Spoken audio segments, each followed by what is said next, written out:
I decided to pick up what is considered the best budget sim wheel on the market, the Logitech G923, which many people call the holy grail of entry-level wheels. But honestly, I don't fully agree, considering it starts at $300 and you don't even get a 6-speed manual shifter, which is kind of a bummer. On the bright side, you do get a wheelbase with a built-in clamp and a set of pedals that includes a clutch. Although without a shifter, that clutch really doesn't have much of a purpose. What transmission am I gonna blow up with this thing? A dual clutch?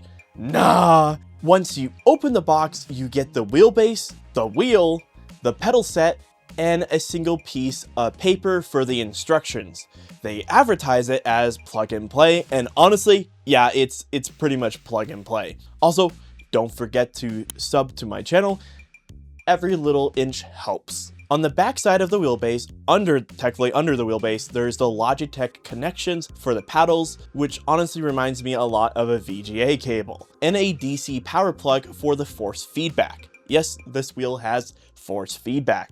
Go ahead and plug your pedals into the back of the wheelbase and your DC power to power on the force feedback. Plug that in, and once that's all plugged in, we're good to go. Next is connecting it to your console of choice or PC. It's super simple. There's just one USB cable. In my case, I bought the Xbox version, so I plugged it into my Xbox. If you're using a PC, it's the same process. Plug it in, and it should automatically connect to it, recognizing as a Logitech steering wheel. That is one thing good about buying a name brand product. The one thing that I did notice right away is that all the customization is done by the PC software.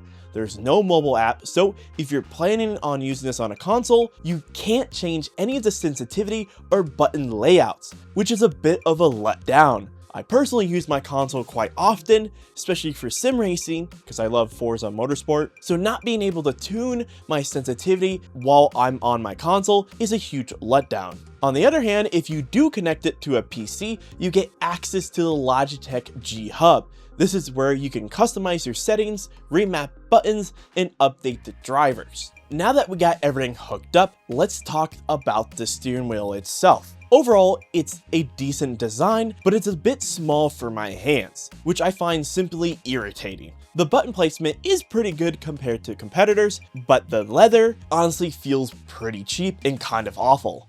It's not grippy at all. It's pretty smooth. I guess, you know, if you're specifically drifting, would be nicer for you, but I just didn't like the feel of the artificial leather they're using. I'm just not really a fan of it. That said, I do like the wheel comes with extra buttons. You have a dial, you have a plus and a minus button, plus the RB and LB buttons are on the back side technically, and you push them down. It feels really good. And it's a nice touch for games like F1, Assetto Corsa, and on PC, you can map them however you want. The downside is the buttons feel pretty low end. The main A, B, and Y and D-pad feel pretty cheap, and so does the dial rotator button. I'm not a fan of it. It just reminds me of a cheap third-party controller. Not the wheel itself, but Logitech definitely didn't spend the much money on the buttons. Still, they get the job done, and that's what matters. On the back, you got the paddle shifters. At first, I thought they were a bit flimsy and kind of awful to use, but after using them more and actually spending time with them, I actually kind of started liking them. They provide enough resistance to feel clicky without being annoying or over stiff, where I found in the previous wheels I've tested where the paddle shifters can be pretty tiring after a long time playing. And if you take your eyes back to the front of the wheel, my favorite part of this whole wheel, the shift indicator, which works really well if the game supports it. But it is a nice touch on a wheel like this, and I actually really dig it. However, I just have to mention this, when you're driving, especially on a bigger TV, it's hard to notice it sometimes. That's the only downside of where it's placed. I do wish it was on top of the wheel. It would just be more of your line of sight. Moving on to the wheelbase. The wheelbase itself is a bit short, which made mounting it on my rig a little awkward. The The built-in clamps aren't the greatest either, especially on metal surfaces. It would occasionally pull off or loosen up while I'm driving. Literally, I'll be braking and then I'll take the turn using the force feedback and the wheel comes off. I'm like, dude, what the heck? So awful mounts. An awful design for a mount. This would work better on a desk, but since it's metal, there's no grip to it, which was pretty frustrating. Eventually, I found screws that fit it and mounted it directly onto my rig, which completely solved that problem. So I would recommend, if you have a small metal rig, to use a screw set to mount the wheelbase and pedals to it. On the bright side, the force feedback is really solid. It's rated at 2.2 Newton meters, or 2.3, which isn't a lot. I personally prefer closer to 5, but Logitech's tech makes it feel surprisingly good. This is easily the best feeling wheel I've used on console. Maybe not PC, but definitely console. You can really tell where you're at on the road, and it's not enough strength to hurt your wrist or cause irritation like other wheels I've tested, but it's more than enough to have a great driving experience. I played about 8 hours on Forza Motorsport, and honestly, I could have kept going. It was that good. I didn't run into any overheating issues or software bugs. The wheel just works with every game I tested. My only downside is, again, the lack of customization on console. If you're not on PC, you're stuck with the default settings. Most beginners aren't going to spend hours tweaking the settings anyway, so it's okay. I also found this wheel to be very satisfying for drifting. The force feedback feels natural, and I can see why people love using this wheel specifically for drifting in Forza. It works really well. Now that we're drifting your mom's minivan, let's talk about the pedals, because this is where I think the setup is the weakest. For $300, the pedals are pretty underwhelming. The gas pedal is okay, but there's not much feedback to it, so it's hard to tell exactly how far you have to press down to get a good gas response. The brake pedal uses a fixed spring, which is pretty stiff.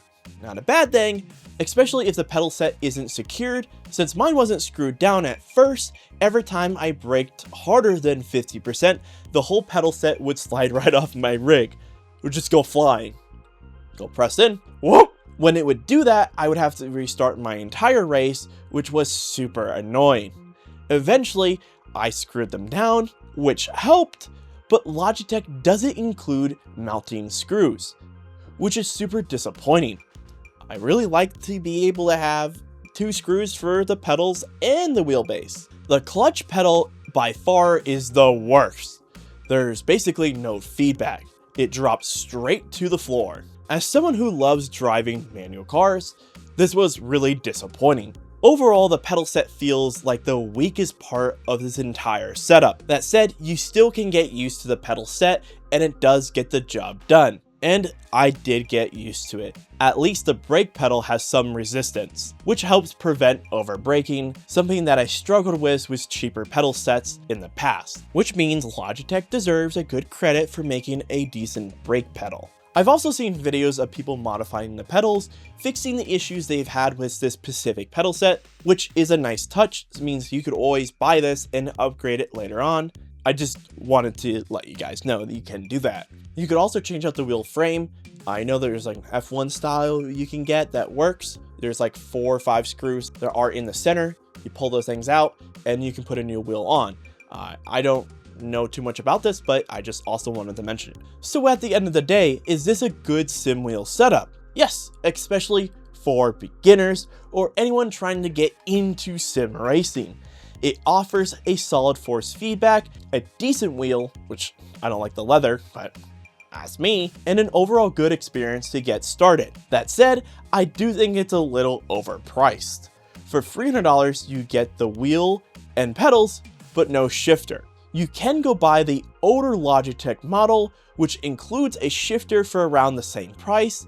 There's also the PXN V99, which I think has a better pedal set, a stronger wheelbase, but Logitech still wins when it comes down to overall console feel and compatibility. So if you're getting into sim racing, this is a solid option. But if you already are into sim racing and love driving cars and want to go deeper, whether you're on console or PC, I recommend spending a bit more money and stepping up to a higher end setup. This is a good wheel set for beginners, but if you're going from like the cheap Thrustmaster or the Xbox Ferrari wheel, I would jump up and buy the mid-series of wheels. But that's just me. But here's the biggest question out of it all. What wheel should I review next? That's the key point. But yeah, thanks for watching my review of the Logitech G923. This is a pretty solid wheel and I definitely enjoyed using it. Will this be my main wheel? Probably for Xbox, but not PC. I'm still going to be running my PXN V99 for PC. These are not direct drive wheels, which is a bit of a disappointment, but it is what it is. But anyway, I'm going to leave it there. I hope you guys have a good one and peace out.